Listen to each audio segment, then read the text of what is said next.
Hi, my name is Stradinger Kumar, and this is Stradinger, and we are here from the New York Stem Cell Foundation. But before we get into what we're here from and what we're going to be talking about, I just want to talk about something that kills: Alzheimer's, sickle cell, Parkinson's, and arthritis.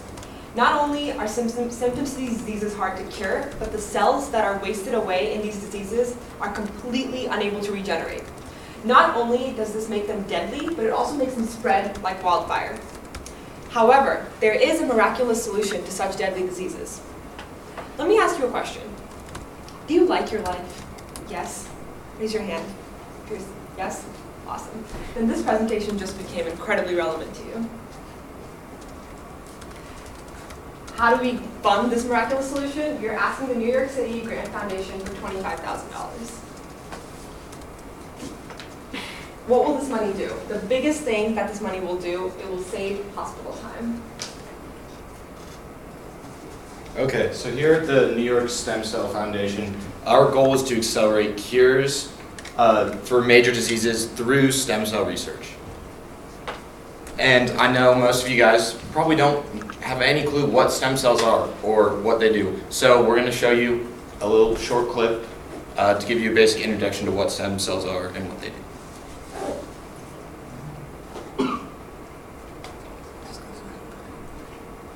Hey, down here. Thanks for peeking in.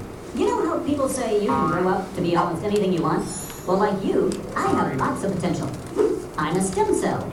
And if you don't mind my saying, I'm pretty special. All cells have the amazing ability to reproduce and divide. But in the world of the trillions and trillions of cells that make up all of you, I've got superpowers. Regular cells, called multipotent cells, reproduce, but only into what they were originally. Heart cells making hearts, lung cells making lungs, like that. But I'm a pluripotent cell, and I have a few tricks up my sleeve. If I had sleeves, that is. One of my superpowers is that I can reproduce without becoming a specific cell, and without losing the genetic information as fast as other cells do when they divide and reproduce. Also,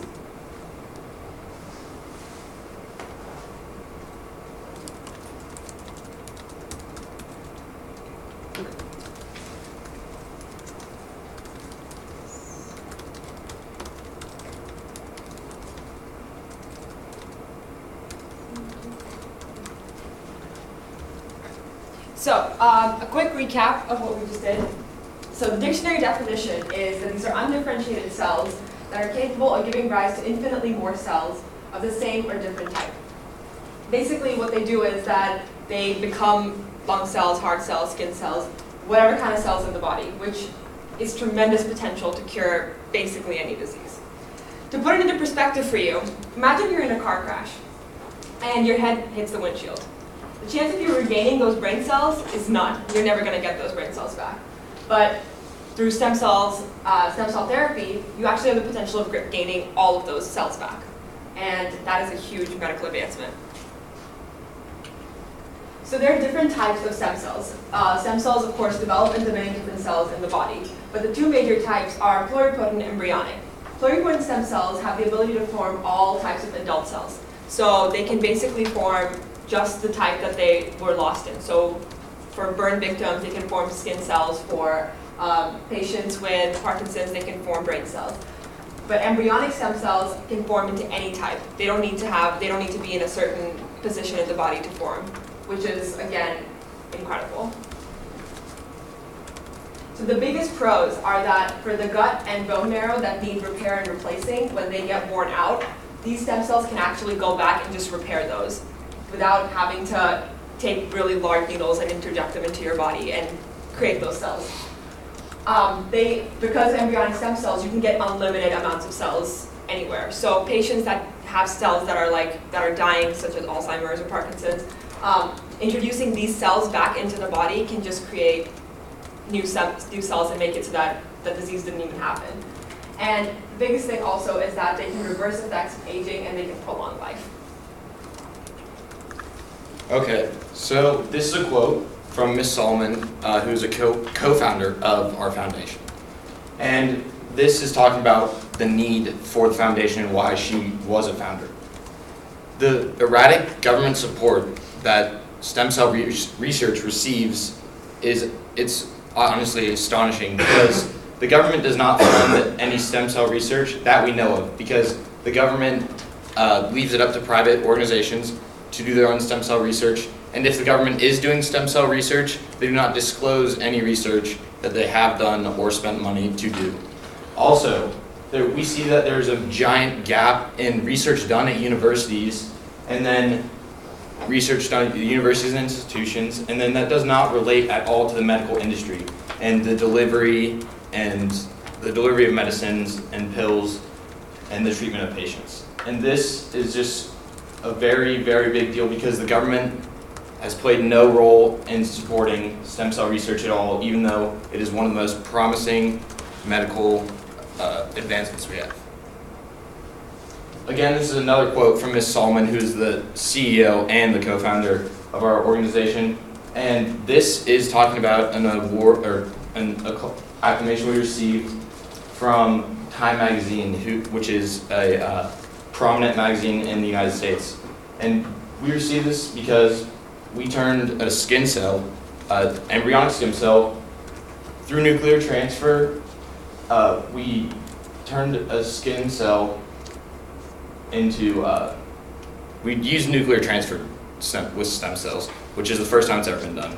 Now, not only did we receive this acclamation and praise in the United States, but also on the international level. This is a major breakthrough. And this happened in 2012. Think about all the advancements we've made since then and what we do not know still. There's so much more to be learned about stem cells and how they can be used and what they can be used for. Again, Ms. Solomon, this is a quote from her that really, really makes it just stand out to you how important stem cell research can be. At some point in our lives, either we or people we love become patients. Now, I know every single person just had someone flash in their mind, whether it was you or someone you know. But everyone immediately, someone came to thought. Now, if we use the money for stem cell research effectively and we donate to stem cell research, we can look at diseases that the person that just flashed through your mind had, like we look at polio, a disease of the past, a disease that we have a cure for, that we no longer have to worry about. So this is a piece by Stradinger, which kind of captures the tragedy of losing someone to Alzheimer's. And as you can read the words here, it's a very, very tragic event, and it's something that no one should have to go through if they can help it. And luckily for us, we can. The next slide as well is also words by Stradinger, which really kind of encompass how awful this disease is and how it's not just a thief, but it is just completely something that can be avoided. If you could go back to your house and prevent a robbery from happening, wouldn't you do it? This is basically the same thing. So, an example of how stem cells have had a breakthrough is Hannah Warren over here. So Hannah Warren wasn't able to breathe, eat, drink, swallow on her own since she was born in South Korea. She was born without a windpipe. So, I don't know about you guys, but I really enjoy eating and drinking and talking and laughing, and I'm a big fan of my windpipe. So she didn't have that, and that's like, you really need that to be able to live normally. So her and her family traveled over here to the United States because the surgeon said that they have a potential cure for a disease like this. Up until then, she had spent her entire life in the hospital. And after going through stem cell therapy and creating a brand new windpipe, which was implanted in her in April 9, 2013, doctors saw that she was actually responding and she was able to get out of the hospital bed and have a normal life because she now had a windpipe. And though she was on a ventilator, just a couple days after the surgery, they could see early signs of that windpipe actually working. So, solutions. We know that your money is very hard-earned and that you want to make sure that it's going to something worthy. So what we've designed is basically that you take your hard-earned money, you pick a project that you want that you want your money to go towards. So as you can see, ALS, Alzheimer's, bone and tissue engineering, cardiac research, diabetes, MS. There's anything that you want. You press donate, and then you get weekly updates on how your money is benefiting research. So you're constantly aware of how this research is being, how your money is going towards research, and you know that it's going towards something very, very worthy. The last solution that we had was that this is very much a race against time. This kind of money would help patients on dialysis, transplant lists, patients that reject organs, and patients with drug allergies.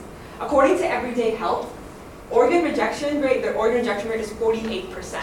So let's say you're a patient on dialysis, and while you're on dialysis, your survival rate is only 35.8%.